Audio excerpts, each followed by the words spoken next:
vyombo kutoka asubuhi hazijaoshwa. Keti. Usiniambie bado ni kulala umelala wewe. Shida ni gani? Kwani ulienda Nairobi kwa Musebe wewe? Nitaziosha baadaye. Baada ya saa ngapi? Hautakaa kwa hii nyumba kama hufanyi kazi. Unanisikia?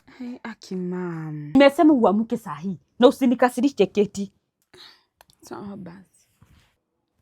Ni nini baya? Kwani wewe ni mgonjwa? Hapana, niko sawa. Uko sawa na hata ninaona huwezi hata kuamka. Hebu keti chini uniambie shida ni gani? Siwezi keti mama.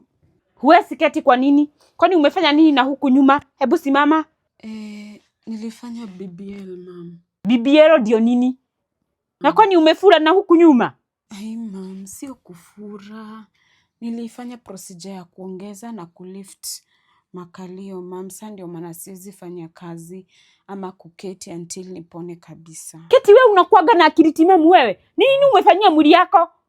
Na niliambiwa mtu akienda Nairobi analigiago kwa machetani. Unajua hiyo ni mambo ya machetani wewe? Hapana, si nikutaka tu kukua smart ma. Unadhani Mungu akikuumba wewe hakuwa ameona uko sawa? Mimi sitakaa na mtu anapiga Mungu, na nimesema hivi, utoke uende utoe hizo vitu umejiekelea ndio urudi huku. Unanisikia vizuri wewe? Surely mama, hii haiwezi tolewa. Sitaki kunjua. Nimesema utoke hapa, uende urudi hapa kama venye ulikuwa ukiwa mtoto wangu. Kwa sababu sasa sijui wewe ni mtoto wa nani. Unanisikia? Na ukirudi lazima utaenda seminar kwa kanisa. Tunaelewana?